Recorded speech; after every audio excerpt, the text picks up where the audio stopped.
انسانی حقوق کے عالمی نگراں اداروں ایمنسٹی انٹرنیشنل USA اور جینوسائیڈ واچ کے ماہرین نے خبردار کیا ہے کہ بھارتی وزیر اعظم نریندر مودی کی اسلامو فوبک پالیسیاں اور ہندو انتہا پسندوں کی طرف سے مسلمانوں کی نسل کشی کے حوالے سے اشتعال انگیز تقاریر پر ان کی خاموشی بھارت کو بڑے پیمانے پر تشدد اور مسلمانوں کے قتل عام کی طرف دھکیل رہی ہے۔ ماہرین نے واشنگٹن DC میں منعقدہ کانگریس کی بریفنگ میں کہا کہ مسلمانوں کے خلاف تعصب کی مذمت اور ان کے خلاف کارروائی کرنے میں مودی کی ناکامی کی وجہ سے حالیہ ہفتوں میں سرکردہ ہندو مذہبی اور سیاسی شخصیات کی نفرت انگیز تقاریر جن کا مقصد مسلمانوں کے خلاف تشدد کو بڑے پیمانے پر بھڑکانا ہے میں اضافہ ہوا ہے۔ جینوسائیڈ واچ کے صدر ڈاکٹر گریگوری اسٹینٹن نے کہا کہ گزشتہ ماہ شمالی بھارت کے شہر ہریوار میں منعقدہ ہندو راہبوں کے اجتماع کا مقصد ہندوؤں کو مسلمانوں کی نسل کشی پر اکسانا تھا۔ بھارت اور کشمیر کے امور کے ماہر گووند آچاریہ نے کہا کہ افسوسناک ہے کہ اجتماع میں شرکاء کھلے عام ہندوؤں سے بھارتی مسلمانوں کے ساتھ روہنگیا کے مسلمانوں جیسا سلوک کرنے کی تاکید کریں اور اس پر فخر کریں۔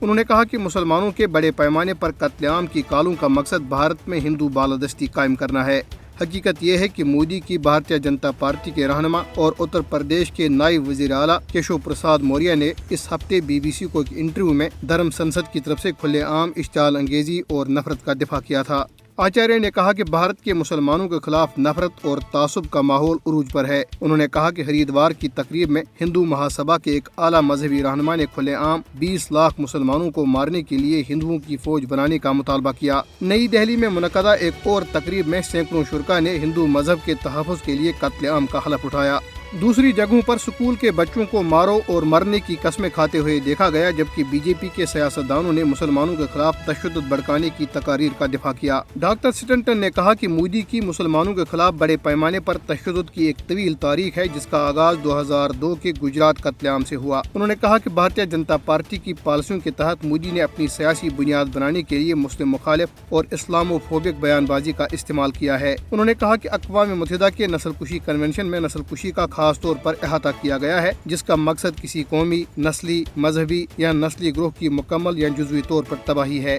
انہوں نے کہا کہ یہ بالکل اسی طرح ہے جو میانمار کی حکومت نے روہنگیا مسلمانوں کے خلاف کیا تھا اور اب ہمیں بھارت میں بالکل اسی طرح کی سازش کا سامنا ہے۔ کل جماعتی حریت کانفرنس کے نائب چیئرمین غلام احمد گلزار نے عالمی سطح پر تسلیم شدہ متنازع مسلم اکثریتی خطے جموں کشمیر پر ہندوتوا تہذیب کو مسلط کرنے کی کھلی اور ڈکی چھپی بھارتی سازشوں پر شدید تشویش کا اظہار کیا ہے۔ غلام احمد گلزار نے کشمیر کے حوالے سے بھارت کے سامراجی رویے کی شدید مذمت کی۔ انہوں نے کہا کہ مقبوضہ علاقے کی خصوصی حیثیت کو منسوخ کرنے کے بعد نریندر مودی کی زیر قیادت فسطائی بھارتی حکومت نے اسے میدان جنگ میں تبدیل کر دیا ہے اور وہ مظلوم کشمیریوں کے آزادی کے جذبات کو دبانے کی ہر ممکن کوشش کر رہی ہے۔ انہوں نے کہا کہ مقبوضہ علاقے میں آبادی کے تناسب کو تبدیل کرنے، آئینی پابندیوں کی دھجیاں اڑانے، فوجی مقاصد کے لیے زیادہ سے زیادہ زمینوں کا قبضہ کرنے، سول انتظامیہ سے مسلمان ملازمین کو برطرف کرنے اور ہندوتوا تہذیب کو مسلط کرنے کے لیے بھارت کی طرف سے اسرائیلی ریاستی دہشت گردی کے ماڈل کو اپنانا بھارت کے مذموم عزائم ہیں جن کا بہادر کشمیری ڈٹ کر مقابلہ کرنے کے لیے پرعزم ہیں۔